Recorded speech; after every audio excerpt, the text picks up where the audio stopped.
ரீசெண்டா online gaming பற்றின promotion மற்றும் ரெகுலேஷன் பில்ல ஆகஸ்ட் 20ஆம் தேதி லோக்சபால தாக்குதல் பண்ணியிருக்காங்க.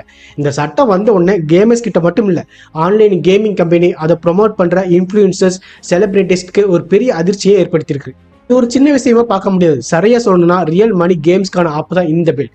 சரி, அதுக்குள்ள என்னென்ன இருக்கு? முதல்ல சொல்றது என்னன்னா, ரியல் மணி கேம்ஸ்க்கான முழுமையான தடையா இருக்கணும் அப்படிங்கிற மாதிரி தான் இந்த சட்டம் சொல்லுது. இந்த தடை பார்த்தோம்னா இது ஸ்கில் பேஸ்ட் கேம்ஸ்க்கு மட்டும் தானா, இல்லைன்னா சான்ஸ் பேஸ்ட் கேம்ஸ்க்கு மட்டும் தானா அப்படிங்கிறது நிறைய பேருக்கு டவுட்டும் வரும்.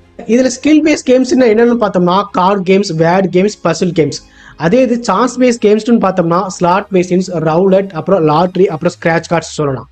இந்த தடை பத்தி ஆன்லைன் கேமிங் கம்பெனி என்ன சொல்றாங்கன்னா, எங்களோட கேம்ஸ் வெல்றது லக் மேட்டர் இல்ல, ஸ்கில் இருந்தாதான் நீங்களே ஜெயிக்க முடியும் அப்படிங்கிற மாதிரி சொல்றாங்க.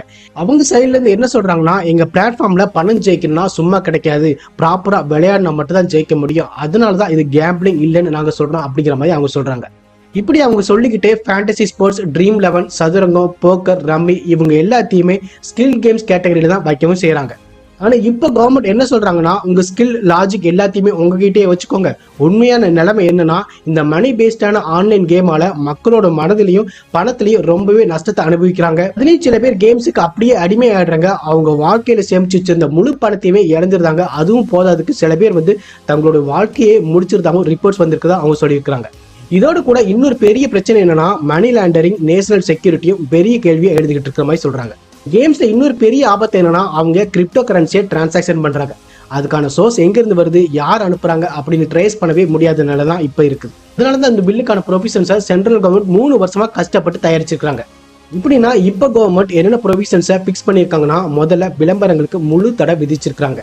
ரியல் மணி கேம்ஸ்க்கான அட்வர்டைஸ்மெண்ட் பண்ணனா அது எந்த செலிபிரிட்டி ஆனாலும் சரி, பாலிவுட் ஸ்டார் ஆனாலும் சரி, கிரிக்கெட் வீரர் ஆனாலும் சரி, அவங்களுக்கு ஒரு பெரிய அபராதம் விதிக்கப்படும். அது மட்டும் இல்ல, இப்படி ரியல் மணி கேம்ஸ்க்கான யாராவது ஆஃபர் பண்றது இல்லைன்னா ப்ரொமோட் பண்றது யாராவது பண்ணனாங்கன்னா அவங்களுக்கு நேரடியா 3 வருஷம் ஜெயிலும் 1 கோடி ரூபாய் அபராதமும் விதிக்கப்படலாம்.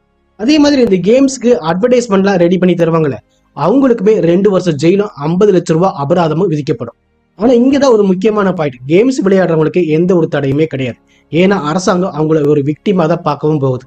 அதுக்கப்புறம் ப்ரொவிஷன் பேங்க்ஸ், பேமெண்ட் கேட்வே கிட்ட ரியல் மணி கேம்ஸ்க்கான டிரான்சாக்ஷன் எதுவுமே ப்ராசஸ் பண்ணக்கூடாதுன்னு சொல்லிட்டு கவர்மெண்ட் ஸ்ட்ரிக்டா வார்னிங்கும் கொடுத்துருக்காங்க. இதுக்கப்புறம் நீங்க யூபிஐலயோ பேடிஎம்லயோ கேம் விளையாடுறதுக்கான பணத்தை நீங்க டெபாசிட் பண்ணவே முடியாது. இப்ப இந்தியாவில் ஆன்லைன் கேமிங்கான மார்க்கெட் விலை எவ்வளோன்னு பார்த்தோம்னா சுமார் 32,000 கோடி. அதுல 86% ரியல் மணி கேம்ஸ்ல தான் வரவும் செய்யுது. இப்படியே போச்சுன்னா 2029க்குள்ள இந்த மார்க்கெட் 80,000 கோடி வரை போய் சேரும் அப்படிங்கிற மாதிரி எதிர்பார்க்கும் பட்டுச்சு. ஆனா இப்ப இந்த கேமுக்கான தடை விதிச்சிருக்காங்க. அதனால dream 11 games, 24/7, Winzo, games craft மாதிரி பெரிய பெரிய கம்பெனிகள்லாம் ஒரு பெரிய சிக்கல்ல மாட்டிருக்கு. அதனால இந்த கம்பெனிஸ்லாம் என்ன சொல்றாங்கன்னா, இந்த பில் வந்ததுனால கேமிங் இண்டஸ்ட்ரியில சுமார் 2 லட்சம் வேலைகள் பறிபோறதுக்கான வாய்ப்பு இருக்கு அப்படிங்கிற மாதிரி சொல்றாங்க. அதே மாதிரி கவர்மெண்ட்டுக்கு நாங்க வருஷம் கெட்டுற கோடிக்கணக்கான டாக்ஸும் கிடைக்காது அப்படிங்கிற மாதிரி சொல்றாங்க. என்னென்ன சொல்றாங்க பாருங்க. நல்லா பாத்தீங்கன்னா 2023 வருஷம் சென்ட்ரல் கவர்மெண்ட் என்ன பண்ணியிருந்தாங்கன்னா, ரியல் மணி கேம்ஸ்க்கான சில ரூல்ஸ் அண்ட் ரெகுலேஷன் கொண்டு வந்திருந்தாங்க. அதுல 28% ஜிஎஸ்டி கொண்டு வந்திருந்தாங்க. அதுக்கப்புறம் 40% உயர்த்தணும் அப்படிங்கிற மாதிரி ரீசெண்டா கூட முடிவு பண்ணாங்க. இந்த ரூல்ஸ் எல்லாம் பார்த்த உடனே இது கேமிங் இண்டஸ்ட்ரிக்கு சப்போர்ட் பண்ற மாதிரி தான் கவர்மெண்ட் இருக்கு அப்படிங்கிற மாதிரி சொல்லப்பட்டுச்சு. இந்த ரூல்ஸ் ஏன் கொண்டு வந்தாங்கன்னா, கவர்மெண்ட் இந்த கேமிங் கம்பெனிஸ்லாம் கிராஜுவலா தங்களையும் ரெகுலேட் பண்ணணும் அப்படிங்கிற மாதிரி தான் நினைச்சாங்க. ஆனா அந்த கேமிங் இண்டஸ்ட்ரிலாம் சரியா ஃபாலோ பண்ணல அப்படிங்கிற மாதிரி தெளிவா தெரிவு செய்யுது.